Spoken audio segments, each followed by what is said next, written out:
So good morning to all of you. My name is Scott Appleby. I'm the Dean of the Keough School of Global Affairs at the University of Notre Dame. Delighted to welcome you to this conference on religion beyond memes, enhancing public discourse about faith and practice. I think there's a headline in the Washington Post today about religion, though I didn't see it. Anybody? That religion is in decline, so I guess we're irrelevant. Based on the latest Pew poll about ways of counting religious affiliation in the United States.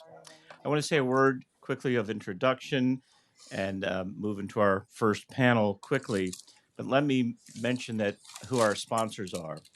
The Keough School of Global Affairs, the University of Notre Dame, is the framework for this event. Within the Keough School, there are two really vital units that engage questions of religion. One is Contending Modernities, has a great website, contendingmodernities.nd.edu. If you haven't checked it out, you really should. And Contending Modernities started in the year 2010 and has been building momentum. The first book publication came out, and by Angus Ritchie, Inclusive Populism, and we discussed that yesterday. And the Contending Modernities project is housed within the Kroc Institute for International Studies, directed by my colleagues Atalia Omer and Ibrahim. I have extensive introductions for both of those distinguished scholars and friends, but you'll have to ask me later. You can read their intros in the program. They're both very accomplished scholars of religion. This conference, as I'll indicate more in a second in more detail, is the third in a series of conferences hosted by Contending Modernities that is sponsored by Jeff Della Pena. Jeff, would you just stand up, or please give Jeff a round of applause? Jeff, some years ago, we had a conversation in London in which Jeff works a lot in the Middle East and in the Gulf, and works with many Muslim partners and counterparts. And he was, as many others of us were, tired of the same narratives about religion. And so we came up with a series of conferences and some publications to be coming on changing the conversation about religion. How can we do that? So we're grateful to Jeff for his role with Contending Modernities and with these series of conferences. The host of this particular gathering and many more to come in this vein is the Ansari Institute for Engagement with Religion. The full name is the Rafat and Zareen Ansari Institute for Global Engagement with Religion. Rafat and Zareen very generously endowed this new institute that studies the engagement of religious actors across the board on matters of human development. So peace and conflict resolution, reconciliation, efforts to fight poverty, global health, across the array. How are all the religions engaged already in these vital tasks for human development? And how does the academy, how do scholars, how does media, how do other actors in civil society and in government engage with religious actors? And they are complicated partners, as we know, and as we'll hear today. So Rafat and Zareen are here. Please give them a round of applause and their support. We're really grateful to them for building this institute, whose director is Mahan Mirza. Mahan is sitting right up here. Mahan is the executive director of the Ansari Institute, is my colleague, along with Atalia and Ibrahim and others, in putting this event together, which we hope is it's like a culmination of the Change in the Conversation series, but in another way, the inauguration of a series of studies on enhancing public discourse about religion. So both of those units, Contending Modernities and the Ansari Institute, are housed within the Keough School of Global Affairs. I can say more about some other time. And that is at the University of Notre Dame in South Bend, Indiana, the Nested Dolls future home of presidential. And that's not a partisan to say that South Bend is the future home of a president.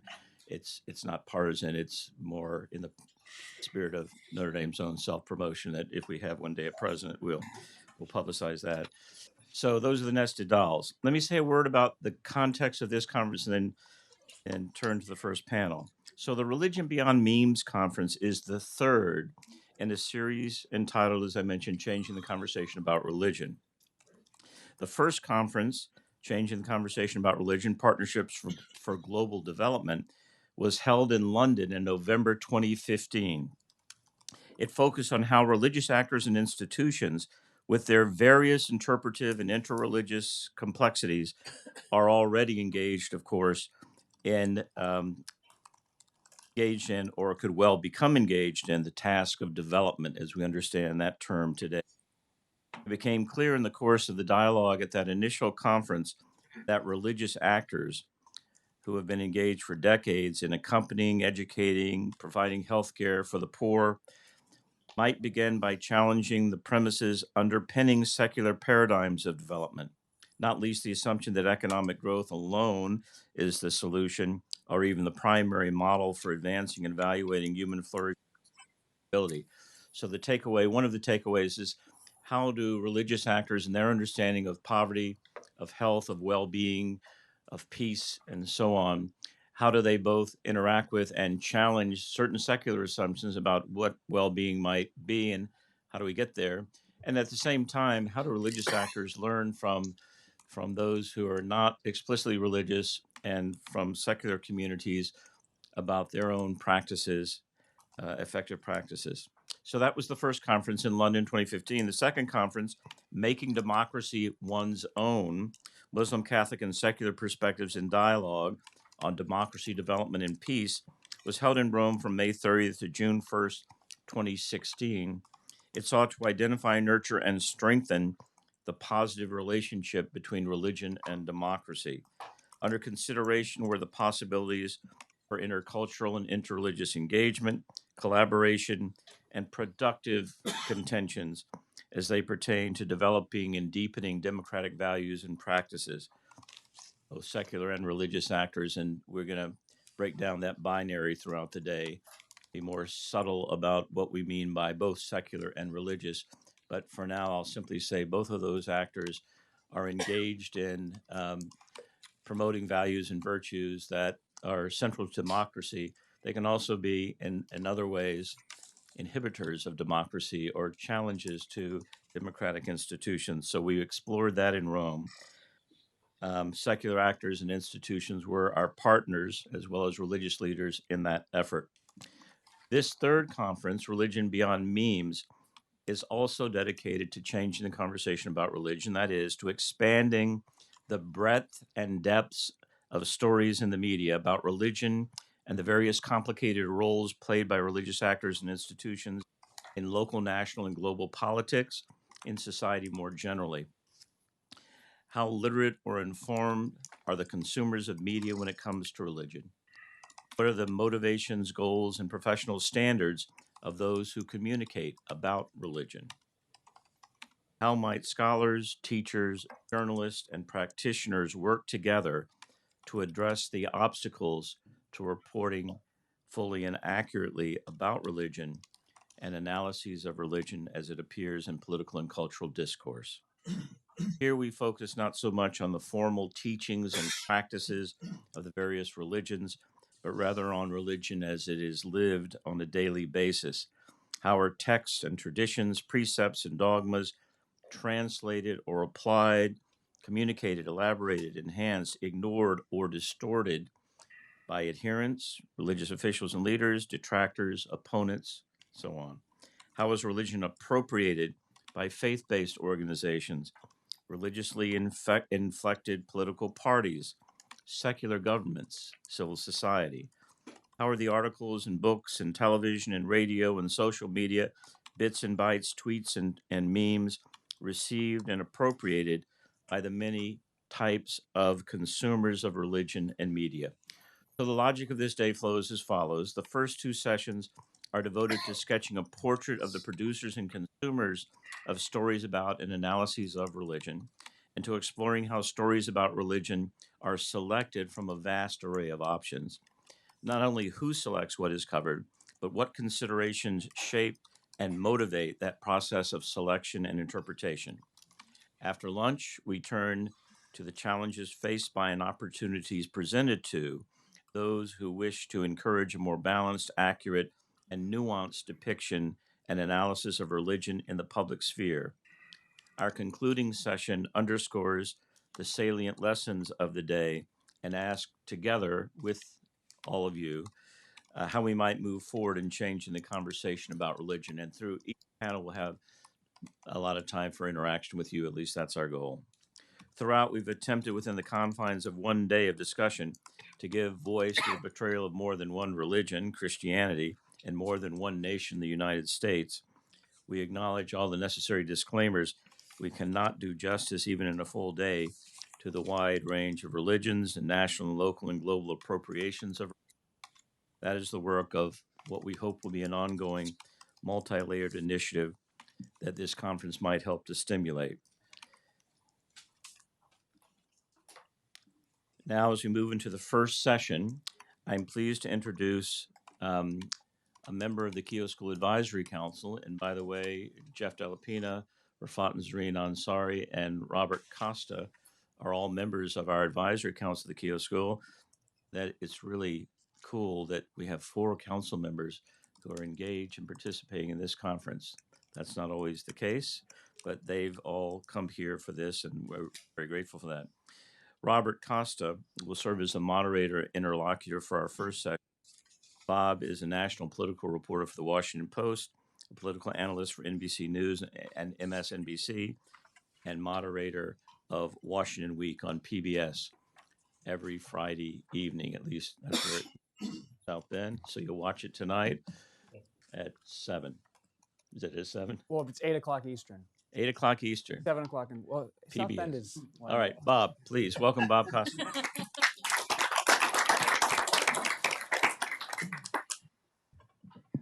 Quite a calm week in Washington, right? Good morning. Our first session is devoted to identifying the producers and consumers of religion in the media, those who decide how religion should be presented and framed in the coverage and the audiences they court and reach. Necessarily, some of the context of this early session, the first one, will overlap with our next session, for we will need to ask what motivates these producers as well as the consumers of religion and religious news coverage. It will surprise no one to learn that money and profit is one motivation for some of these companies, but so too is power, so too is belief and conviction. And our expert speakers will give us a shaded, more nuanced view of all of this and more. As Scott mentioned, it's so great to be here and to have all of you here this morning. But our aspiration in this first session is not to cover the globe comprehensively, much less all the religions it is home to. Rather, we have the benefit in what follows of having authorities on the media and religion, like our keynote speaker, Tariq Ansari, who can address a critical religion, in Tariq's case, India and South Asia more generally, a critical region, while also offering informed analysis, comparing that region and its religious challenges within different global contexts. I will introduce Tariq first, and he will give some opening remarks. Then I will convene our panel and introduce each of our panelists. So this morning, I'd really like to welcome our friend here at the Keough School, Tariq Ansari. He's the chairman and managing director of Next Media Works Limited. After graduating from Notre Dame in 1983, Tariq joined his family's newspaper that began in 1938. Based in Mumbai, the business became Next Media Works, which spanned newspaper, radio, print, and internet sites across India.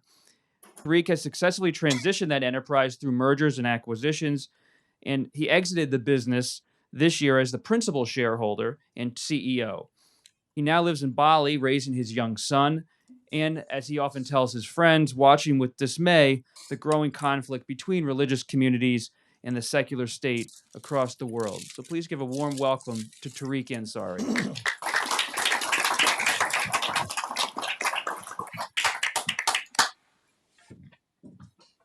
Morning. Dean Appleby, fellow members of the Advisory Council of the Keough School, ladies and gentlemen. While I'm grateful for this opportunity to speak on a subject that is close to my heart, I must admit that I'm uniquely unqualified to speak. Neither am I a religious scholar, nor a social scientist, nor even particularly. What I am is a quintessential marginal man. I've lived most of my life in India, part of a Muslim minority in a country which is overwhelmingly and gets more so, as I will discuss later, with my initial education in a Scottish Presbyterian school. I then attended the University of Notre Dame as a Muslim person of color in a milieu overwhelmingly white and Catholic. And now I've recently relocated to Indonesia, a Muslim majority country. I live in Bali, a province which is 80% a unique blend of Hindu, Buddhist, and animist. I've also been involved for over 30 years in a media enterprise which has struggled to resolve the question of how religious groups in civil society should engage with the state and with each other in a way that is productive and inclusive. So I'm going to fool myself and all of you into thinking that my value lies in my marginality and the consequent ability to see things somewhat dispassionately. So here are my notes from the margins and a set of questions that may be useful as a guide for more competent, scholarly, and informed commentators to deliberate on. First, some thoughts on the state of the world today. Globalization, the ubiquity of social media, the immediacy of the news cycle, and the proliferation of news of doubtful provenance all may have some positive outcomes, but for many communities across the world, these things are deeply stressful, have led inexorably to a folding in, a desire to return to a real or imagined glorious past in those communities. The imagined utopia is more often than not racially, culturally, and religiously pure, inhospitable to outsiders, and intolerant of difference. This is the world we live in. In addition, it now becomes clear that the modern secular state has failed people of faith. And more importantly, people of faith have failed the secular state.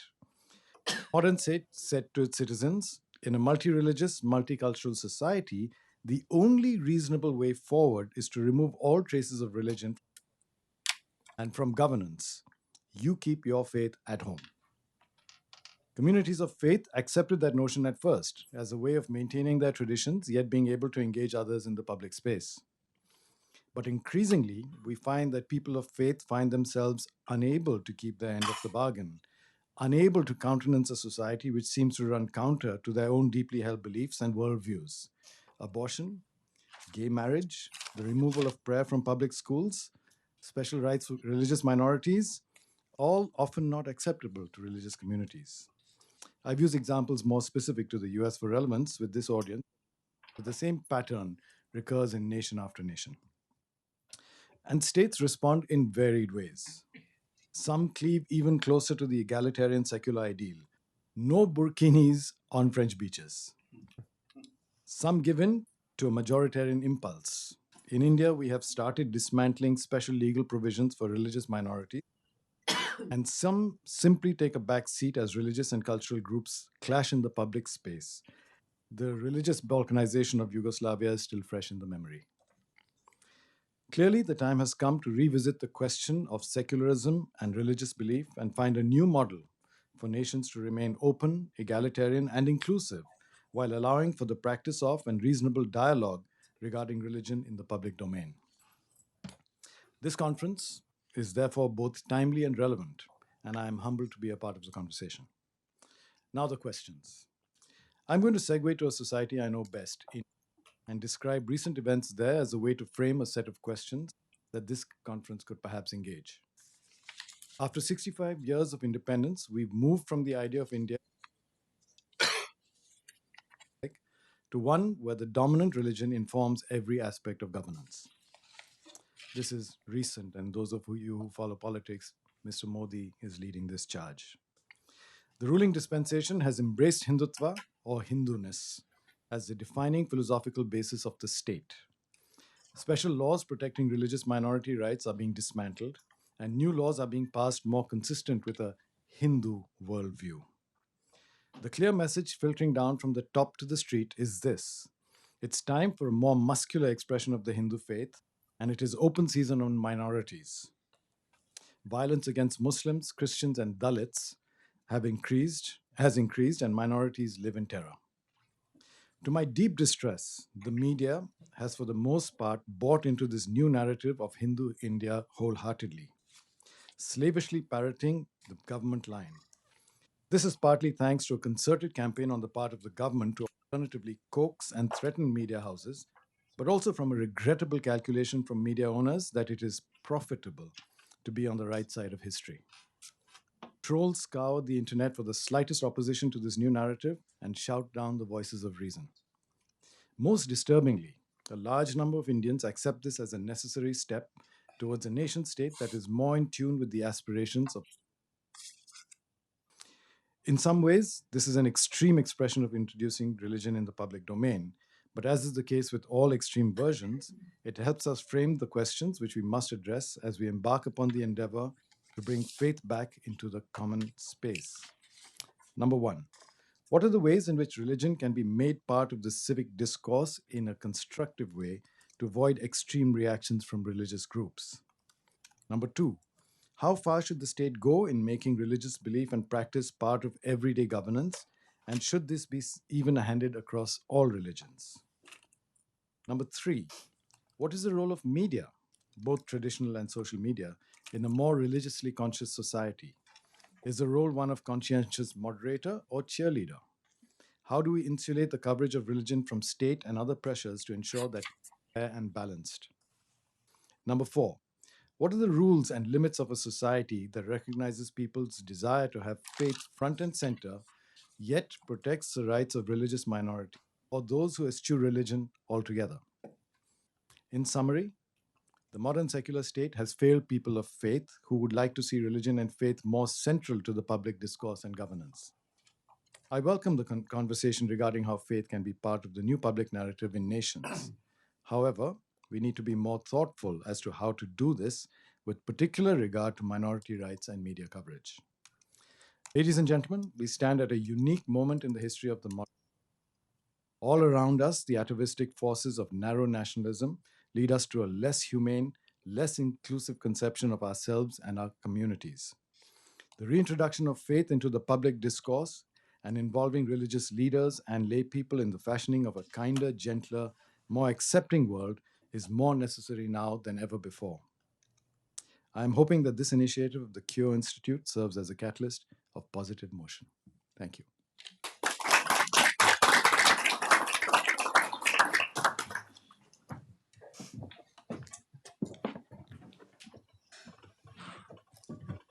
Our panel could join us on stage.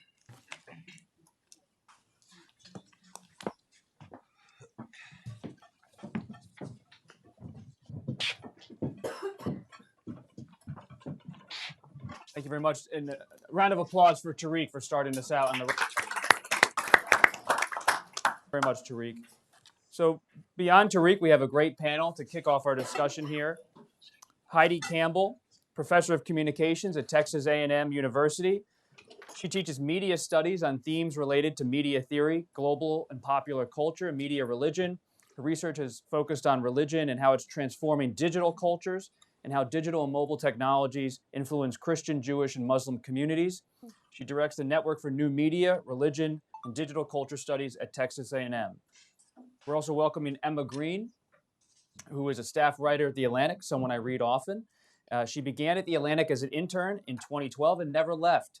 She writes on politics, policy, and religion. In 2017, she won first place for the Religion News Association Excellence in Religion News Analysis Coverage Award. Recent stories include, quote, the impossible future of Christians in the Middle East, very relevant these days, tearing down the myth of the rural right white voter, and is Trump destroying bipartisan consensus on Israel? There are many panels in those stories right there. And we also have Jolyon Mitchell, professor of communications, arts, and religion at the University of Edinburgh. Mitchell specializes in religion, violence, and peace building with particular reference to the arts and media. He's a former BBC World Service producer and journalist, and he's currently the director for the Center of Theology and Public Issues at the University of Edinburgh. Past work includes collaboration with Jewish, Christian, and Muslim religious leaders, as well as Palestinian and Israeli on a peace-building project in Jerusalem and beyond. So thank you and welcome to our panel. I believe we're going to start off with Jolyon. Heidi, I think. Oh, Heidi, sorry. Excuse me. Heidi, you begin. Good morning. So I have the challenge of starting out this panel talking about mediation of religion, and I'm specifically talk about how religion gets mediated in digital spaces and through digital technologies. I'm going to give some specific examples from my current research project, which is called When Internet Memes Are Mean, Intolerance and the Memeing of the Religious Other. So what is a meme? This is a term that was originally coined by Richard Dawkins in his book, The Selfish Gene. He was trying to come up with an idea to express how certain cultural ideas or artifacts get spread person to person through a culture. As an evolutionary kind of biologist and a philosopher, he was kind of trying to see how could he speak to how, especially certain ideas that he found problematic getting spread. So in this book, he talks about one such meme, religion. Religion he described as a virus that infects people and gets spread readily throughout a culture. And so this is important to keep in mind because it's framing of religion as a virus, as kind of a negative, something that we're kind of influences how people have talked about memes, and especially my own area of research in internet memes. So internet memes are like this image right here of Advice God. They're, they can be videos, they can be GIFs, which are movable images, but I'm going to talk about these static images with text that are produced by nameless and faceless people all over the internet and spread through social. And these are really interesting sites to think about how religion is captured because they're created by everyday people. If you have access to the internet and seconds, you can use a meme generator to create your own version of Advice God meme. And they also really highlight kind of how digital discourse is spreading certain popular notions of religion. They can be used by outsiders to frame religion in certain ways and highlight certain beliefs and stereotypes. And they can be used by insiders to create discourses or alternative identities.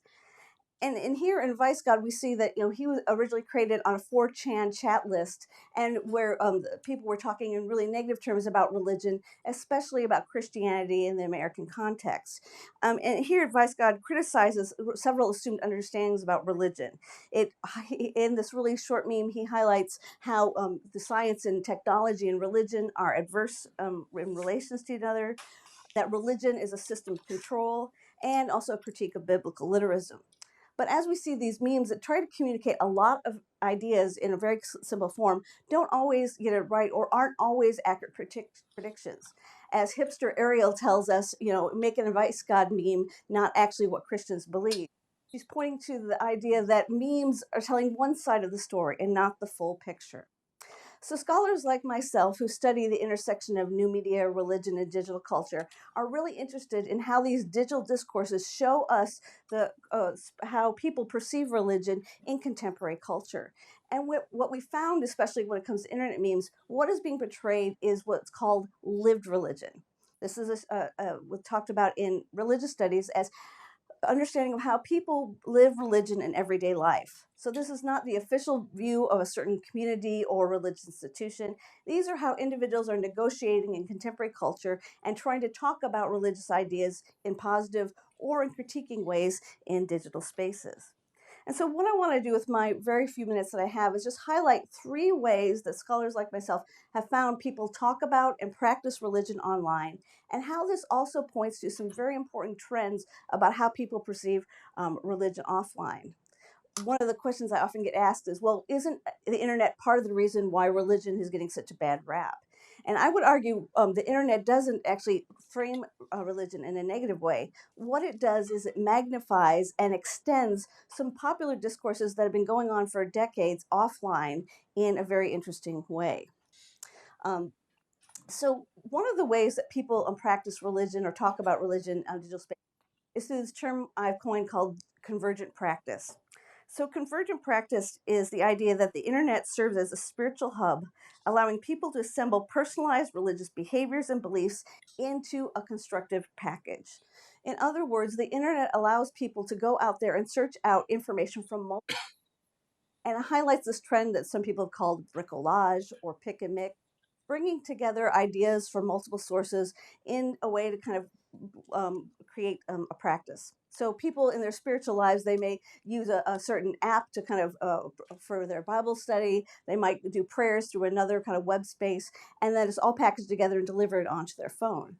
But in this process of kind of packaging and putting together, what we see is that, as Barney, condescending Barney says, reducing an entire religion to a single meme, challenge accepted.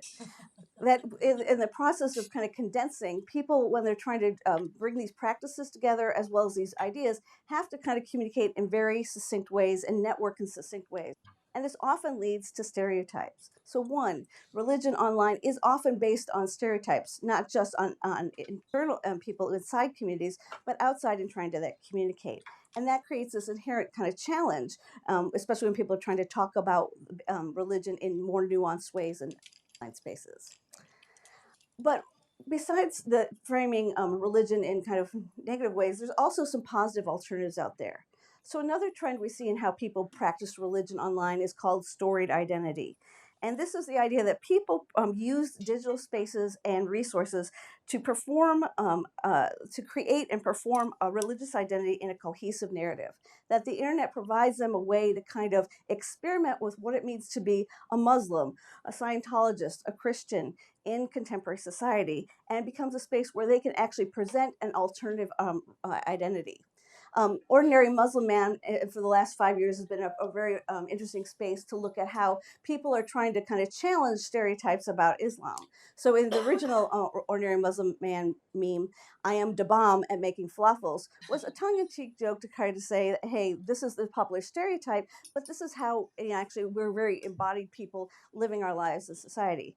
But the problem with humor, and especially humor in religious communities, sometimes what's humorous in America is not humorous in other parts of the world. Sometimes what was considered maybe kind of just playful can be irreverent or hypocritical in other contexts. So Ordinary Muslim Man has also become a kind of space of contestation about people trying to talk about what it means to be Muslim in a digital space.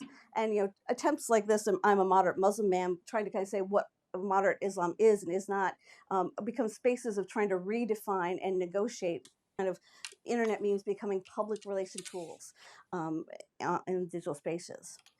And thirdly, one of the final trend I'll talk about is people, when they're looking at religion in digital, there's a kind of a critique, is the internet, is it undermining religion and especially religious institutions and communities and empowering kind of new sources of authority, or yes to both. So we see the shifting authority where traditional leaders and new religious spokespersons are put on an equal playing field. And this can add to a really diverse dialogues for groups as new religious leaders and traditional leaders have a conversation about what it means to be faithful in a contemporary age, but also challenges. Religion Pigeon, who uses a kind of a questioning kind of style of humor in order to question different beliefs, says, God put fossils in the ground to test our faith. Kind of the idea of like, is that, kind of some pointing to biblical literacy and ideas. But then we have kind of a zombie religion pigeon, or atheist religion pigeon, saying, all religious people are closed-minded and assume everyone is exactly right, all of them. And so we see within the same meme, we can have questioning, we can have discourse, we can also have memes that are created by one set of discourse partners turned into critiques or praises. So where does this leave us? Well, this is one of my personal favorite meme characters. This is Buddy Christ. If you're familiar with Dogma, he is a character that was introduced. There was a critique of the crucifix being too wholly depressing and unrealistic for postmodern society. So Buddy Christ was put forward as the new symbol of the Catholic Church. He's a playful character and used a lot in kind of positive as well as some negative narratives. But he says, "I am the way, the truth, and a great conversation starter for bloggers." I think that we need to pay more attention to how religion is talked about in these popular discourse spaces. Memes aren't just about humor. They're not just lackadaisical. They're serious spaces to find out how do people think about religion in contemporary society. And they become spaces that scholars, and I think us, can kind of check the pulse. We live in a society right now where the fastest growing religious groups are called the nuns. These are people that, would say, I'm spiritual, but I'm not religious. I don't adhere to a certain institution or maybe even a cohesive identity. They're like what my students call them, that I am a Buju, a Buddhist and Jewish. I am an atheist, a former Catholic. So they hold these kind of tensions readily together, and they're using that to kind of present their identity in these spaces to their peers and colleagues. And then the other growing religious group in America, the Duns. These are the people who believe but don't belong. And more people in Christianity are, especially the dominant religion in the U.S., are leaving churches. And we're seeing kind of this group that has a very strong spiritual identity, kind of working against or competing against some of the dominant narratives within Christianity in America.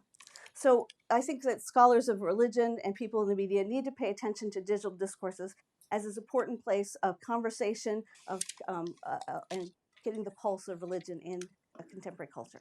Thank you.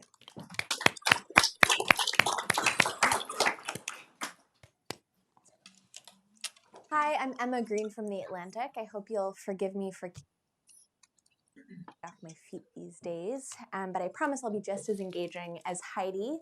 I'm coming at this from a different perspective. I write for The Atlantic, cover religious life and how it intersects with politics in the United States, but also around the world.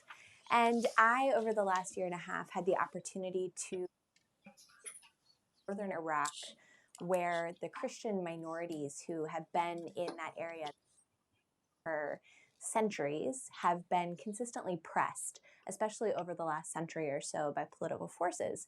And the mission of my story was to bring back to an American audience, or primarily, why they should care about this small minority group in northern Iraq, a place that maybe people have thought about casually in the United States, but don't know that much about. And the story I found, which is what I'll start with, and then I'll tell you how I'm about that in the context of this conversation, it was pretty extraordinary. I went to a little town called Karamelis, which is about 30, 40 kilometers from Erbil, which is the capital of the IKR in northern Iraq, Kurdistan. And I talked to the priest there, whose name is Father Thabit. And he essentially is a man who has always been in the church, the Chaldean Catholic Church, from his childhood, essentially. He wanted to be a priest. And his mission there, over the course of a fairly harrowing couple of years, where most of the people in his town were displaced by ISIS when they took over his region. He had to work with them and steward them and help them basically stay together while they were in Erbil, in displacement camps and an unfinished apartment building for about 18 months. He has tried since then with his two hands to keep his community together, to keep them in their little town, to keep people from leaving Iraq, because he thinks it's important that Christians stay in their traditional homeland. But his very sister, who I met, who lives in Detroit, who's married to a former person who worked for essentially the U.S. forces who were present in Iraq during the U.S. invasion, they left because they felt that they had no future in Iraq, that it was too dangerous. They couldn't stay there. They have two children, and they want their children to be able to grow up in a place where they can make and keep that home. So I told this story of this family, of one priest who's trying as hard as he can with everything he's got to keep his people in place in their homeland, and his very sister, who has tried to start anew in the U.S., who would rather be in Iraq, but ultimately thinks she can't. This was a moving story. It was so powerful to be able to talk to her. And as I've been reflecting in the context of this conference, a big question is, how does their story, how does this story of a religious minority in a particular area of the world get elevated in the way that it has? Because this backstory, this other sort of aspect of what was going on, is that there has been an intense lobbying campaign in Washington, specifically focused on the Christian minority in northern Iraq. How is it that this one particular group of many, many persecuted groups in the world gets that kind of attention? So this was something that I noticed when I was reporting in Iraq. There was a sort of whole cast of characters, of people from different vantage points with different agendas who had found their way to this region, to these towns, to this cause. The first were people you would expect to be there, so members of aid organizations, or private groups like Samaritan's Purse, which does a lot of international aid, that had found their way to doing reconstruction work, which is typically how this kind of situation have an invasion by ISIS, massive destabilization. They come in, they try to fix it. So that's one group. Another group were figures associated with Catholic organizations like the Knights of Columbus, which has invested millions of dollars specifically in this region, but also this little town of Carameles where I was. So these are actors who specifically get connected to the players in the region by the shared faith that they have. And those players then in the region, those Christians in the town of Carameles, get lifted up by the institutional power of an organization like the Knights. And then there were what I might call the mystery folks, the people who in one way or another had found their way to this region, had set up half-a-year lives or full-year lives or many-year lives, working with them, trying to leverage connections in Washington, creating essentially a lobbying mechanism. And it was very interesting to me to see the way that these mystery people, we'll call them, were effectively able to lift up the cause of this one particular and play into the current political sphere. As you all know, the Trump administration, and particularly Vice President, have spent a lot of time and energy talking about persecuted Christians overseas, in part because this is an issue that matters very, very much to their voters in their base. And it turns out that the networks, the infrastructure that were set up in Washington that are facilitated in part by these mystery people, in part by these aid organizations, in part by these institutions, like those connected to the Catholic Church, have been able to lift this issue up and connect with that domestic need that political leaders have here, with their need that is very real that they have overseas. And what we've seen is a kind of undersold story in Washington. Nobody wants to pay attention to anything except for impeachment and crazy Trump tweets in 2020. But the way that U.S. aid has been structured to this region has been unprecedented. Essentially, U.S. aid decided to eschew any working with the United States and has invested hundreds of millions of dollars, a really unprecedented amount of money, into this specific area. And at the same time, we've seen over and over again USAID officials, the head of USAID, Mark Green, Vice President Mike Pence, talk about these Christians in the Middle East, specifically these Christians in the Nineveh Plain, as a way of appealing to their base. The way I'm describing this may make this all seem kind of icky or nefarious, and I don't think that's the quality of it at all. When you zoom out, the story of Father Thabet and his sister Catherine are the story. That is a real family who really spent their entire lives living in this tiny shack, who faced horrible conditions and displacement and have been pushed from all sides by an unstable political situation in Iraq. That story is real. No amount of maneuvering in the United States can erase the reality of that need. But I think for me as a reporter, it's important to also have this other story operating in the back of my mind and to also communicate that to my readers. How is it that I found my way to Carameles and to these characters, to these figures? Other reporters who have gone to the region found their way to these characters and figures. The only reason that I bring this up, or the reason that I think it has some sort of value and importance, is that, as we know, unfortunately, there are people all over the world who have faced extraordinary situations of political pressure, of violence, of need. And it's a really difficult task to stack up who needs more coverage than somebody else, what stories are worth pursuing and what aren't. That's the basic aspect of my job, is making those decisions, judgment of where to put my resources in. But I think it's always important for journalists to back of their mind, what are the systems through which certain stories are lifted and other stories are not. And so that's a reflection that I'm taking away as part of this conversation at this convening, which I think is an important framework. Who are those middle figures, those mystery folks who help certain stories get airtime in the U.S. and while other stories get neglected? Thank you.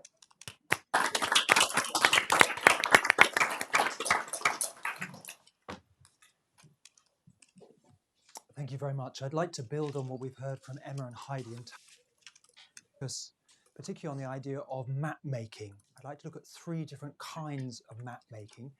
I've really enjoyed being here in Washington. It's a privilege to be here and to walk around. I noticed there are lots of embassies around.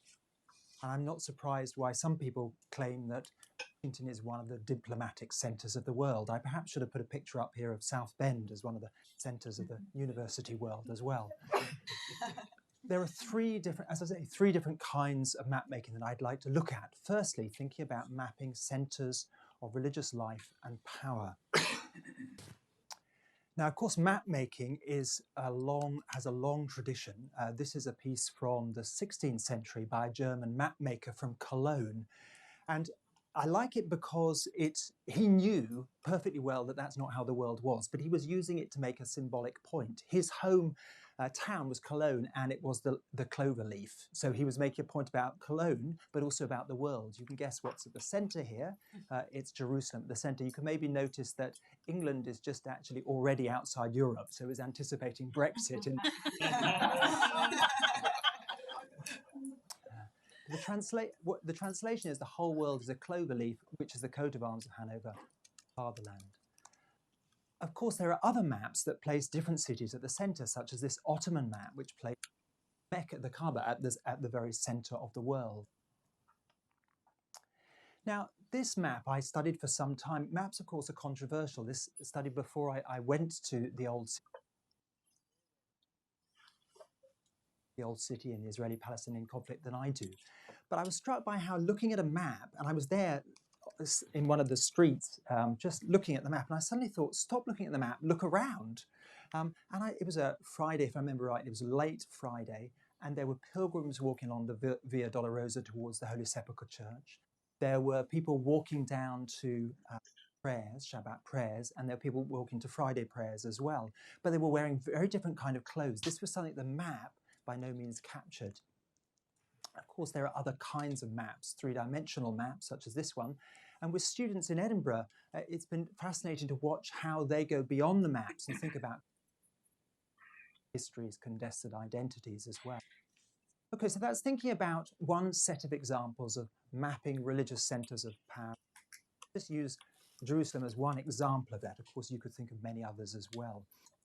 But interesting, when I worked for the BBC World Service, I remember going to an office where a lot of the religion programs came out, and they had a map of the world on the wall. And there were a number of cities which had red pins in, and they included a number of the, inverted commas, religious capitals of the world. So the Vatican, there was a pin, there was one in Mecca, there was one in Jerusalem, and so on.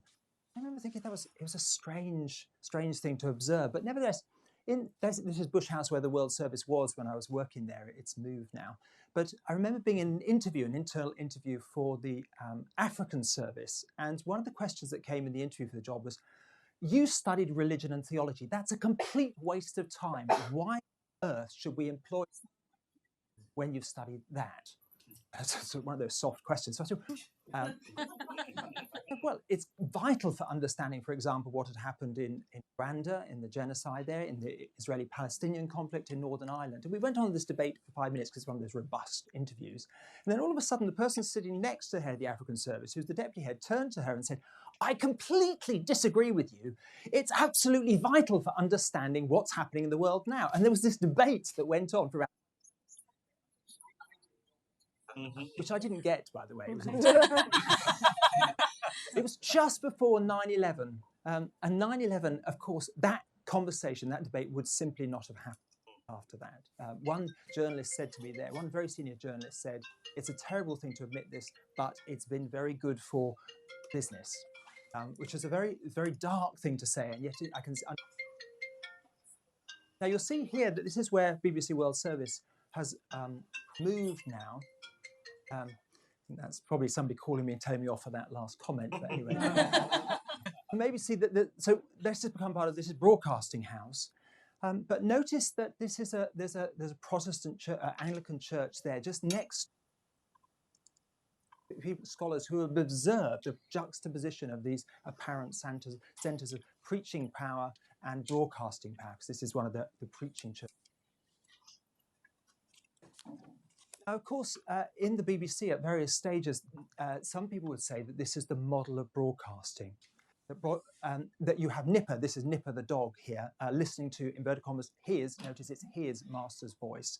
One voice speaking, and we all listen carefully. Of course, we know it's not like that at all now. There are a multiplicity of voices, and we've heard fascinating examples from Heidi of different mimes as well, from Tariq as well. This is a student found this for me. But I found this very interesting in terms of a map from the Oxford Institute of Internet Studies, and it reveals some of the geographical distribution of billions of photos that were uploaded to the popular images sharing site Flickr.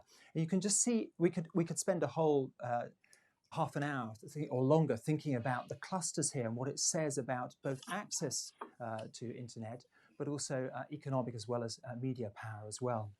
Of course, this raises the question, some scholars claim that actually in this context, because of this multiplicity of voices now, not the single voice, there's the opportunity to question what truth is, and therefore not to concentrate on thinking, but therefore what we believe, where we feel it's right or not. This, I think, is a mashup and a meme that I've seen of the time. I don't think this was actually a cover of Time on the right there is Truth Day. Of course, scholars have reflected on post-truth, but you could say that actually even the idea of post is a meme itself because it's replicated, but sometimes it's almost lost meaning in the same way that fake news has now lost meaning. It's used, isn't it, to say something that we don't really necessarily like the feeling of, so it covers all sorts of things. But of course, there's another question to reflect on is, well, how new is post-truth? Think about that in relation to someone like George Orwell, or you'll remember he had Newspeak and changing all the news stories to fit in with a map early in the 1984 book. This is a very popular book on how, of course, maps all lie. It's now, I think, in a third edition, came out in 1990. Map makers are constantly transforming reality in order to simplify, to clarify. Now, part of my argument, you're wondering, why are you talking about map making? But part of the point is I'm suggesting that actually journalists, educators, different consumers are, in their own way, different kinds of map makers. They're making maps. And it's not just map makers in terms of describing land or spaces, but it's also perhaps internal. How do you actually map what's going on as well as outside? Of course, places, as we know, are contested, and there may be ways to think about that. Finally, then, notice here, we've been looking about centres. I want to now move to the peripheries. I was interested, Tariq, you about talking from the borders, if I'm correct, and thinking about that, thinking about borders. I just want to think about borders briefly by way of finishing and how they are mapped by journalists and so on. There's, of course, in the last 12 years, there's been something like 6,000 new miles of borders have been put up all over the world. It's interesting to think about how religious leaders interact with some of the borders. That might be a religious space such as the Western Wall, or here in Auschwitz, a wall, or here, this impromptu stop in Bethlehem in 2014 that Pope Francis did. What's striking about that is that the Vatican produced all sorts of very carefully crafted worded news, mapping the whole situation in a very delicate way. But this was the meme from that visit, wasn't it, where he touched the wall and prayed. And I'll let that cartoon speak for itself. I'm slightly nervous about putting it up in Washington, but I'll let you reflect on that.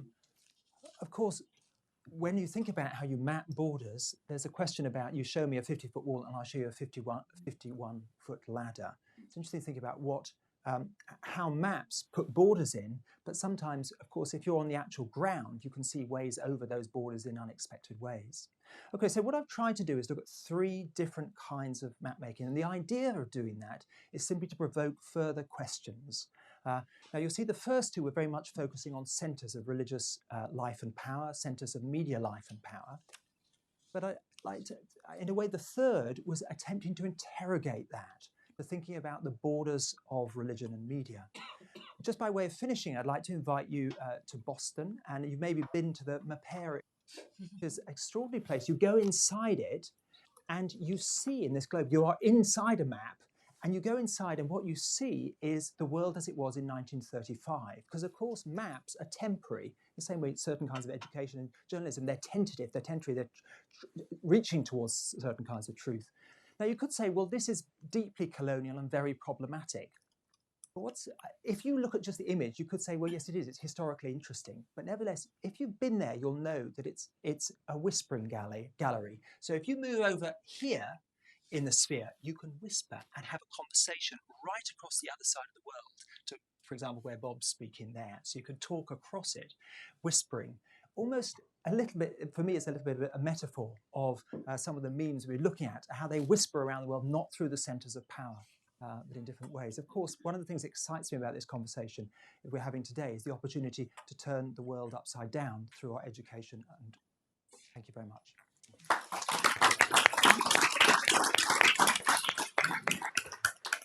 So many interesting points to begin this discussion among the group here. Tariq, when you think about India, how is media coverage of Modi, of religion, changing in 2019, the way politics and religious discussions are unfolding in India compared to maybe even 10 years ago or 20 years ago? So I referred to it briefly in my opening remarks, but regrettably, what seems to have happened is whereas 10 years ago, most media houses took the Constitution of India, and so therefore the settled idea of India as the basis on which to cover things or to discuss issues of religion, society. Mr. Modi and everything that his party has done has created a divide in society, but also got most media houses bought into this idea of a Hindu India. And so therefore what you see very little, and there are just a few independent voices now left, you see very little of analytical or objective coverage of these things, of religion and stress between religious groups, or even religious violence, which we're seeing a lot of. And I think that the difficulty is that with media houses complicit in this great reworking of the idea of India, there's almost no space or no articulation of either the old idea of India or potential other ideas of India. When you say complicit, are you talking about the media organizations in India now images of faith and religion in the coverage or part of their branding? I'll tell you an interesting thing. When I ran newspapers 10 years ago, there was a clear understanding that religious communities would not be named. So if you were covering a riot, you would say one community and another. But now what you're saying is actually happening. There are images of Hindu mobs. There are images of of Muslim mobs. And it's now become very open to say these things, to show these things. And I think it's destructive in many ways. I don't know if that answers your question. No, it does. Thank you. Emma, you mentioned about how evangelicals in this country are following the experience of Christians in the Middle East. How are they digesting that information? Is it through evangelical religious news organizations, religious news services? If they have that level of literacy on the issue, and that Vice President Pence and others feel like they can speak directly to it, what creates that foundation of understanding, and who's deciding how that story is presented? So some of it has to do with religious broadcasting, the Christian Broadcasting Network, which, by the way, has netted a number of interviews with not only President Trump, but Vice President, Secretary of State Mike Pompeo. These are the types of sources, the information sources that are essentially building and confirming the worldview of people who already have these well-developed interests. But what's also really interesting about the American evangelical population, which is very diverse and large and differentiated, is that they don't often get credit for having these global connections. In fact, many of them have cousins and friends or themselves were missionaries, have experience overseas organizations, or they are hearing at church from sending organizations that have been to places like the Nineveh, who come back and talk about the story of Christians overseas. So there's multiple sources of information, but ultimately, to me, what's important to keep in mind is that there are many stories in northern Iraq, just to take that as an example, of religious minorities who have been crunched and destabilized and really have suffered because of the instability there, ISIS, and the sort of influence of terrorist groups there. And yet, this story of Christians is the one that sort of rises. So I think those mediating organizations and those connections, those global networks that Americans have here really changes the conversation about. Heidi, when you think about memes, you presented some of them clearly that were on an American website or shared on American social media. What's the difference to you as a scholar between the way memes on religion are presented here domestically and abroad on religion? From our research, they're pretty much the same as far as most memes they're talking about religion are coming from an outsider perspective, and they're offering kind of negative frames. What they're either questioning religion or they're mocking religion. It's just the top focal topic and the kind of subgroups that are talked about are different. But this idea of that kind of memes and being this kind of idea of virality of religion as a negative thing kind of permeates, and just the type of humor that's kind of cultivated. They cultivate these dark discourses online, unfortunately. And just one follow-up. When you think about these memes and the way brief messages are shared on social media, when you're looking ahead to 2020, 2021, what are the social media sites where religious people are congregating and sharing these things? Is there a certain place they share this information and have these discussions? Is there a place you're paying attention to as an ascendant spot for those kind of conversations? I think they're taking place on all the dominant, social platforms. Places like Facebook become kind of gathering places for people of kind of shared religious background, where they can be formed these Facebook groups that even are focused around memes to talk about kind of political, social, cultural issues. Twitter becomes a place of kind of more kind of debate on these issues, kind of retweeting things that you agree with and back and forth.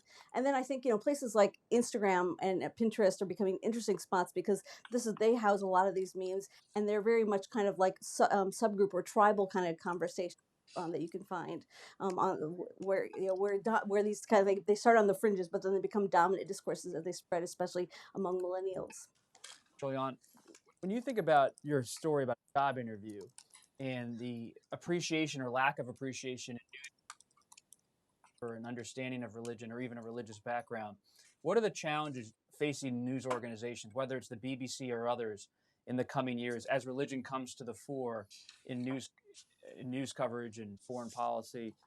Do you feel like that newsrooms across the world are prepared to cover religion in a serious way? Or are there a lot of people like that gentleman or woman in your interview who are distant from it and almost averse to it? I think it's a mixed story, and you could find, so to speak, and I was struck by what different realities that people are facing on the ground. Journalists actually are extremely good at listening to specific stories, learning from particular instances. But I think in terms of the training, it's interesting that the College of Journalism, for example, the BBC, has been set up, has a whole strand now in religion. And there are a number of different organizations I know represented here today who are involved in trying to develop and skill journalists in terms of how they cover religion. That's happening in the UK as well. And for me, it's actually vital. It's not just another thing that we need to get right, but because actually, if it's mistold, if these stories can actually lead to significant civil unrest and recommend, based on your own studies and work, about how newsrooms could do a better job of covering religion? Well, I think that reality is that because of it being in a stopwatch culture under extreme pressure, it's very easy as an academic and cash journalist. I don't want to. It's partly about building relationships across different crafts and expertise, because often a journalist is fantastic at actually getting to the heart of the story, but sometimes religious leaders may actually feel that they've been burnt by journalists. So I suppose partly it's actually building up networks of trust. And education and mutual. I know that's there in some cases, but again, I think it's interesting thinking about how you build up those networks of that allow journalists to actually feel that the religious leader, for example, or the religious practitioner is not very nervous about this conversation that's going on. Do you have any thoughts on that, Emma? Oh, I have thoughts for days. I should confess my bias because employed in a newsroom as covers religion and politics, I would love to see infinitely more journalists who have this as their beat area, not only specifically covering religion, but people who know the religious implications of popular culture, who understand the religious implications of global affairs, who talk about this even in the sphere of economics and business. So, I'm not a neutral player here. Sure. But I will say that I think we're in an interesting moment here in the United States because of all of the dynamics that have been politically, certain voters who have pronounced outsized power, a lot of interest and confusion among readers trying to understand that. There's an appreciation for or a desire in mainstream newsrooms about having that good coverage of religion, trying to get that sense of understanding. And yet, I have often found that the response is not to hire people who know this beat area, have the technical expertise that you might need, have the networks that you were referring to of trust, where you can really engage with religious leaders on a deep level, but rather a sort of surface hit, stereotypes or memes, to build on the theme of the conversation today, they get repeated over and over again, trying to fill this need and hunger that readers feel. So I guess my big global thought would be hire more religion reporters. And more generally, I hope that this moment that we're in right now, where it's abundantly clear in the US context, but also all over the world, how important religion is as a motivator for global affairs and politics, that the response there in terms of infrastructure in global media will be to hire and train people to actually have the literacy that they need to take these stories with nuance and build real understanding. And Tariq, yes, I can just add to that. Yes. It's an interesting point about how do you sensitize, because as you said, Emma, religion has implications across all beats. It's not just the religion beat. So something that we did in my newspapers, we'd bring in religious community leaders to talk to the newsroom, to talk about the reality of what they were facing. And it wasn't just religion reporters there, but reporters from across all beats. And we found it extremely useful because people, reporters were coming away saying, oh, I didn't know that. And it starts informing. So I would actually argue for not just religion reporters, but sensitizing the newsroom to the entire newsroom by maybe the introduction of people of faith, leaders of faith. That's just my point. Tariq, just a follow up on that point. What happens in a place like India, where it has a rising Hindu culture across many of these news organizations, or a focus? Where do Muslims go or have these conversations about religion or just society in general, the news? Are they having it within the context of reading Hindu newspapers and other Hindu-driven news organization coverage, or are they going to different spaces? Is it a true divide? Or how does that play out if you're a Muslim in India? I don't want to paint an overly pessimistic picture, but I think that the truth is, in the absence of an outlet for Muslim communities, and I know Ibrahim Musa would probably be able to speak better, in a more informed way about this. But what happens to Muslim communities is they go to the mosque. And then the conversations take place in the mosque. And naturally, those are not conversations which are even-handed or pay attention to fact. Then you start building a body of whispers and of opinions rather than fact. So the short answer is Muslim communities in India increasingly faced with media, both social media as well as mass media, which is antithetical to their very existence sometimes, go back to the ghetto, go back to the mosque, and they start building those narratives, which are not productive either. Yeah. Heidi, you mentioned dones, people done with organized religion.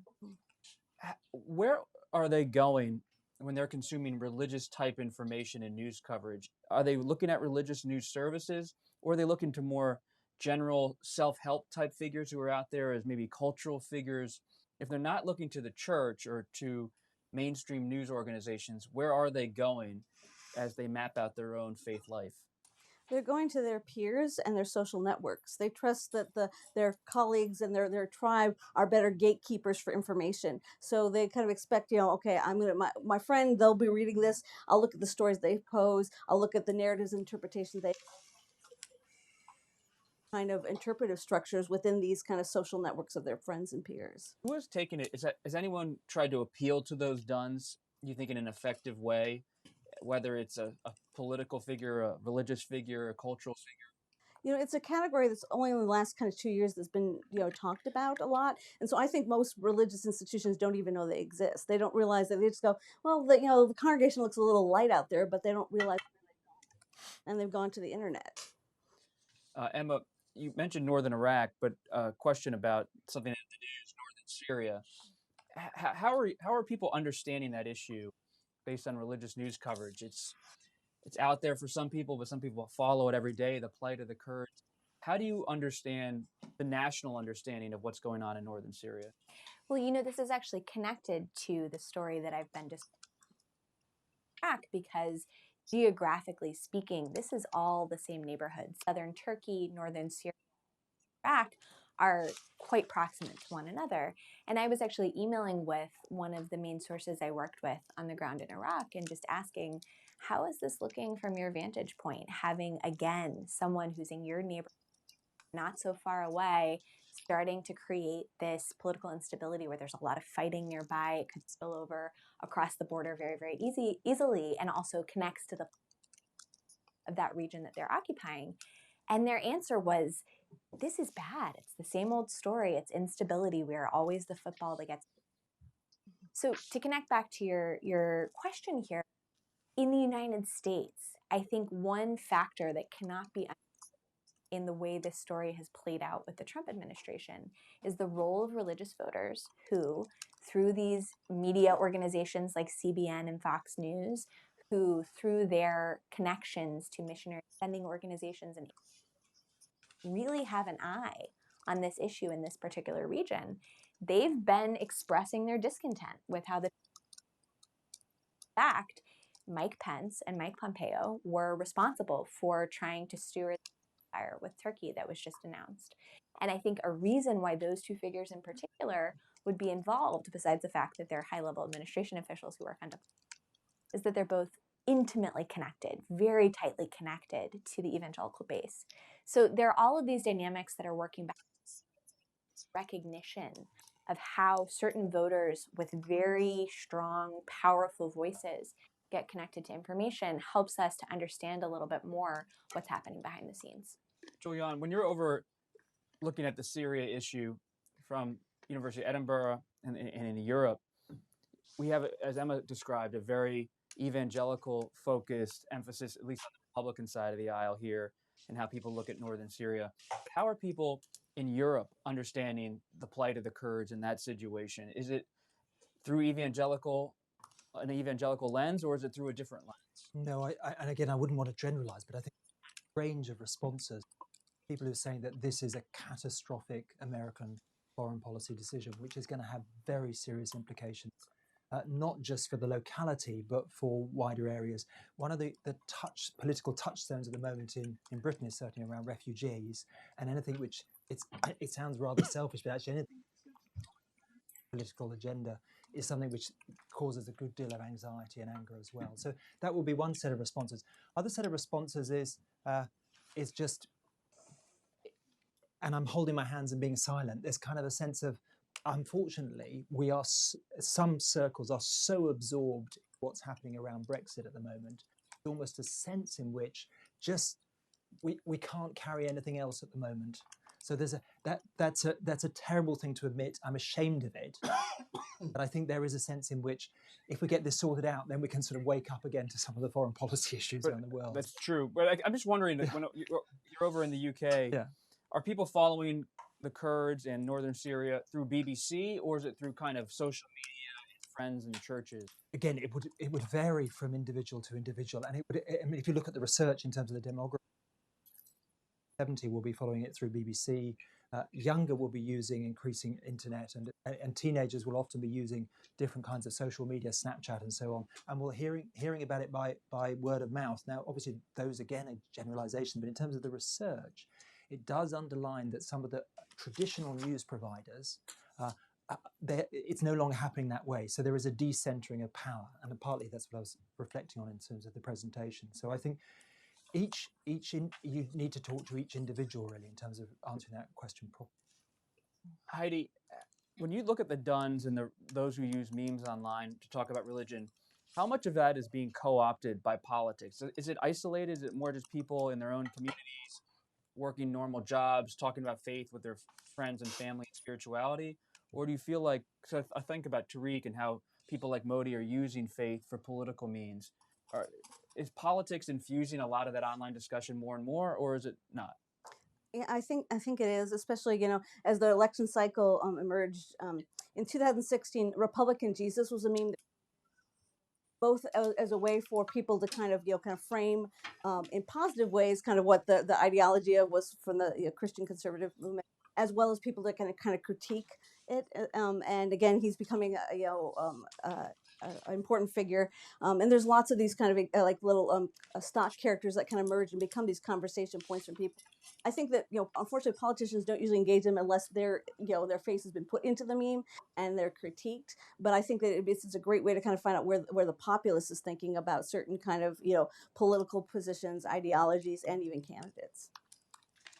And final question, and you can all weigh in on this as well. Tariq, when you look at India, is the future of religion and discussions in media mostly going to be social media, going to be driven by the state, or is it going to be driven by news organizations? Short answer, I think social media. I think that because that's still it's an even space. You don't have media organizations with a clear bias, or the state which has a clear bias.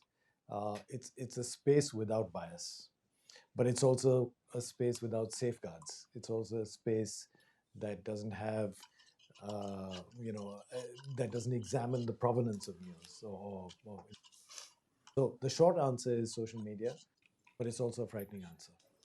It's really interesting to think about that conversation in the Indian context, because I was struck by some research on the impact of the Ramayana, the representation of the epic, the Hindu epic, how that was used, particularly the portrayal of the god Ram as actually a very more violent figure than other people have interpreted him. And some people claimed, and I'd be interested to hear if that, some people claim that the BJP drew on that representation as a more violent figure, and therefore, if you like, that allowed them to say that we need to be violent in the preservation of history.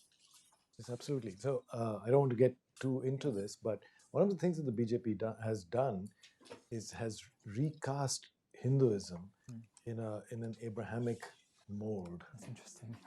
Because Hinduism was never this monolithic, single-minded, militant kind of force. That's much more, crusades and the Muslim conquerors. I mean, that idea.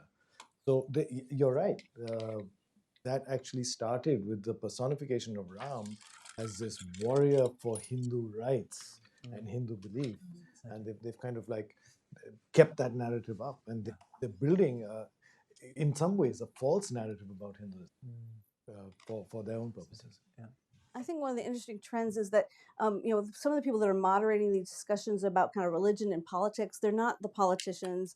What they are is these religious influencers, and that could be a blogger, that could be a celebrity, that could be just whoever, is kind of uplifted. Sometimes they're even kind of comedians or kind of, people kind of have like a YouTube site that are making fun of kind of contemporary culture. But because they have this kind of popular following, the people who follow them pay attention to what they say about, fashion and politics. And so the kind of mediators of kind of especially millennials, kind of, the iGen or Z generation are these unexpected places.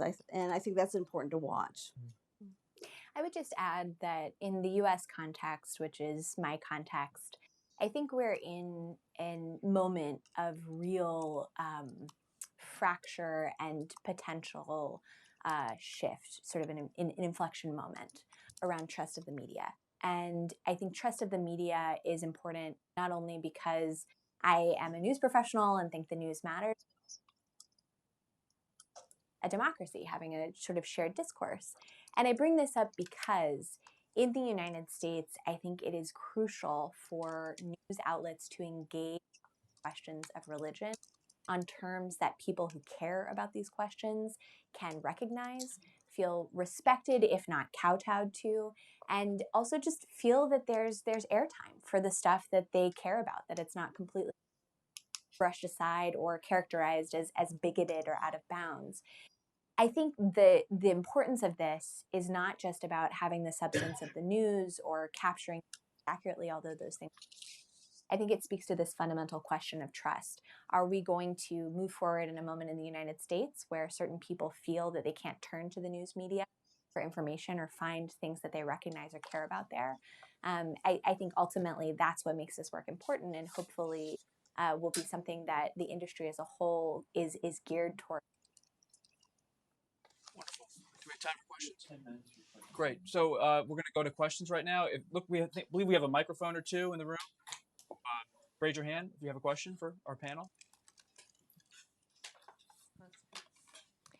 Hi, Emma. I was wondering if you could talk about, I think you captured very clearly and well how the story of Christians in the have really captivated many media stories, and your own was terrific.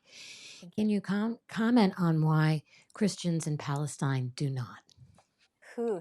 So I actually spent a year in Jerusalem prior to my reporting in Iraq, and this was a question that I asked a lot. I spent a lot of time with other places in the West Bank, and I think the dynamics there in the United States are almost inverted, which is, we have 10 minutes for question, not 2 years for tracking of Christian Zionism. But I think the dynamics of American Christian support for Israel and the feeling of kinships with there has in some ways been static for these other issues, which are really important, which is Christians are leaving Israel and leaving the territories when they have the means or sort of geographic ability, diplomatic ability to do that. They're very much pressed by the same issues that press other Palestinians who are Muslim or people of different kinds of ethnic origin together, the Druze, for example. All of these issues are somewhat shared, or these conditions are somewhat shared. So it's a little bit of a confounding question, because that same kinship that Christians here tend to feel with other Christian groups around the world, it's not that they don't feel them, but those aren't the issues that are getting airtime on the CBNs or the Fox Newses.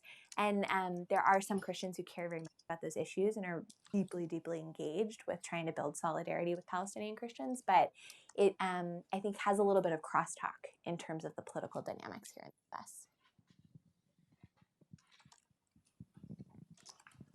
Tariq, I loved your talk, and to me, you have the best opportunity to show the limitations of being able to speak in 5 minutes about India. And I work in religion and violence, and I seldom think that the reason people really fight is over religion. Like, I don't think Protestants and Catholics in Ireland were fighting over the real presence of the host. People fight over threats to themselves or to their families or to their tribe. But an easy way to identify tribes is by religion, and so we say Protestants were fighting Catholics, and so you've talked about Hindus and Muslims, but I know almost nothing about India, and I wonder if you could help us get beyond the level of tribal markers and say, like, what's really going on there? Like, why are people really fighting? And I just don't know. That's why I liked your talk. I mean, and you have an ability now to tell us something beyond a sort of headline. You'd have to buy me dinner.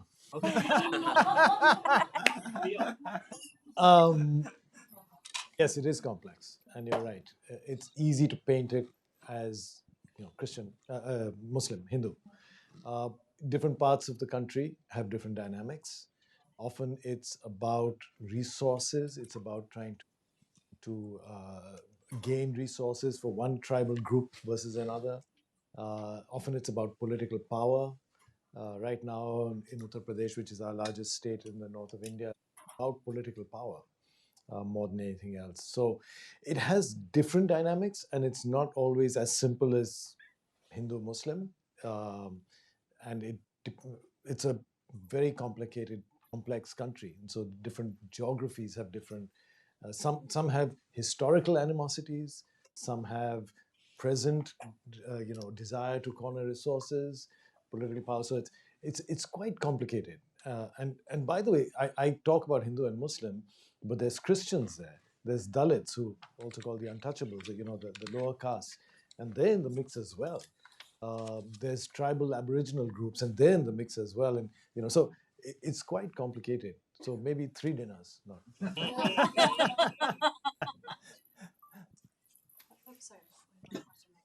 Thank you. I don't want to take too much time because I know there's ask questions, but I have 3 very brief questions. Maybe one. Sure. I think they're all tied into each other. So just to provide a brief background, aside from, in contrast to Mr. Ansari, I went to Christian school after starting out in public school, continued in Christian school until I went to Notre Dame and completed studies, and then finally went back into medicine and rather secular or profession represented by multiple faiths, and found myself in the minority, no, not so much by a sect or a race or a class or religion, but in a feeling that I was in the minority of understanding certain universal truths. So, when people are sick, when they're ill, when they're vulnerable, when they're dying, I learned from people from multiple faiths, and even people that didn't have faith, as Mrs. Campbell pointed out, felt something spiritual or something bigger than themselves. I learned that there's something universal. So very briefly, what are these universal truths? The second question would very briefly be, a wonderful term was used that was, how new is the post-truth? So if there are certain universal truths, and now we're in a period of post-truth, and I would argue, without having time, that this has been going on forever, was media ever about democratization? Was it ever about embracing the quintessential marginalized man or woman? And then finally, if media, or at least media in our current conception, is not about that, what is the solution moving forward? And is it something like The Atlantic that gets less coverage? Because in my limited experience, more coverage means more division, means less good action. Thank you. Thank you, sir. Anyone want to grapple with a part of that? That's the truth. That is a huge question. I think that's probably about 28 dinners. But you could reduce it down to we're born, we love, we die.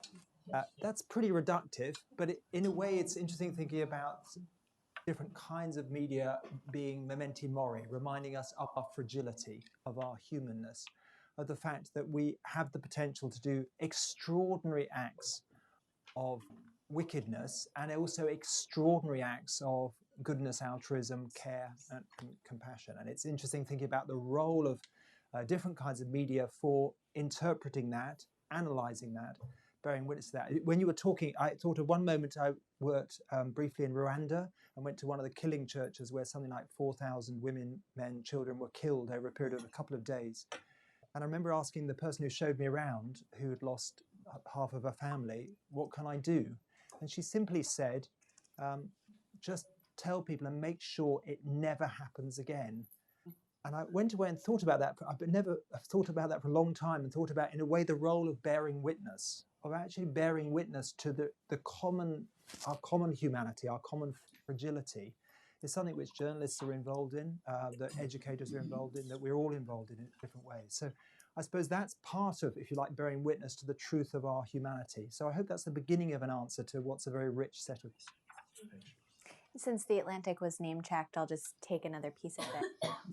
I have a colleague across newsrooms at the Washington Post, Sarah Pulley, runs the religion section there, who grew up in an evangelical home, and she wrote a piece that stuck with me a couple of years ago about the frustration she felt in seeing people from her religious or kin religious communities essentially question the value of news or impugn the integrity of journalists and their intentions.